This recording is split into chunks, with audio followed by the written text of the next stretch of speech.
Boost.space is a powerful data synchronization and automation platform that helps you integrate various apps and services. Here's a step-by-step guide to setting up and using any integration inside Boost.space.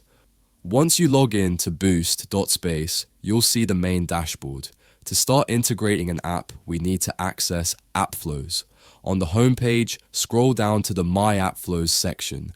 Click on Browse App Flows. This will take you to the available integrations. Now, you'll see a list of ready-to-use AppFlow templates. These allow you to connect Boost.space with various tools like CRMs, project management software, and more. Browse the list or search for the app you want to integrate. Click on the app to open its setup page. Once you've selected an app, click Install to add the integration. Follow the on-screen instructions to authorize Boost.space to access the app.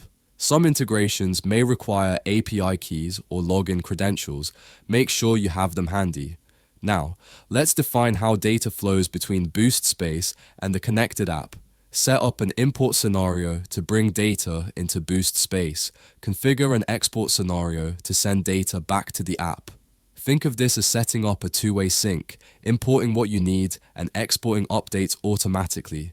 To fine-tune your integration, click on Create Custom Fields to map data according to your needs. Adjust automation rules for smoother workflows. This helps in making sure your data syncs exactly the way you need it. No duplicates, no missing info.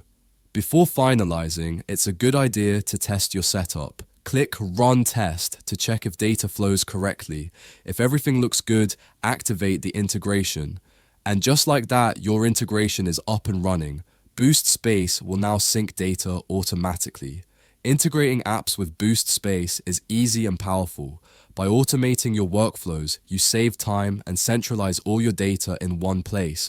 Try setting up your first integration today.